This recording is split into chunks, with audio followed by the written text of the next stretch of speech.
të jo besimtarëve, mushrikëve. Mushrikëve, politeistëve. Politeistëve. Po, njëve pejgamberi alayhis salam na ka thonë që kur është fjala te ehli kitab të njëherë, pra ata janë pasues të librit, po është fjala për krishterët, për hebrejt,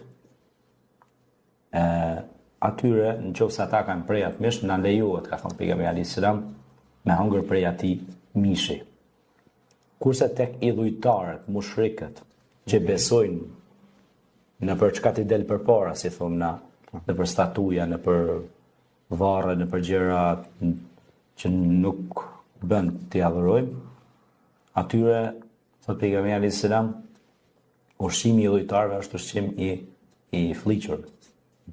Pse ata zakonisht mushrikët bojnë edhe nuk e kanë gojla ata fort atë pjesën kur e prejnë në mënyrë të masakrume, se ka forma që e prejnë në mënyrë shumë të pakujdesshme, pastaj aty mund me ardhë dhe viruse, mund me ardhë smundje ndryshme.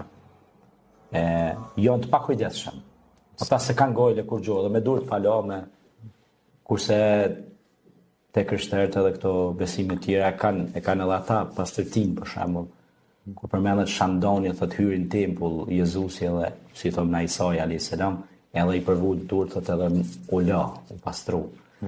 Domethënë, besimet e ehli kitab lejohet për shkak se ata e prejnë në emrin një Zoti, është për Zotin. Kurse ata e prejnë në emrin shumë zotave, kështu që është pika ku na ndon. Domethënë që ushqimi që është, ose mishi që është prerë në formë idhujtare, nga idhujtarët neve na është ndaluar. Kështu na ka mësuar pejgamberi Muhammed alayhi salatu wassalam.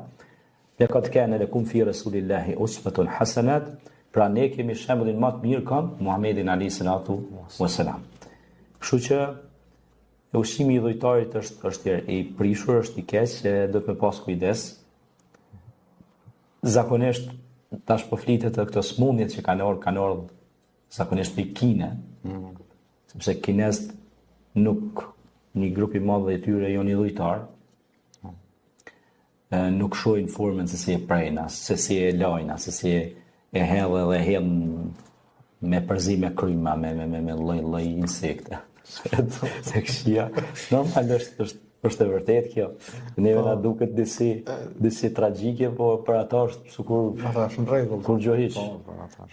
Bojnë, domethënë një përzincë, për shemb në njëjtin vend ku vendosin për shemb me prej lopën, vendosin e prejnë edhe gjarpnin.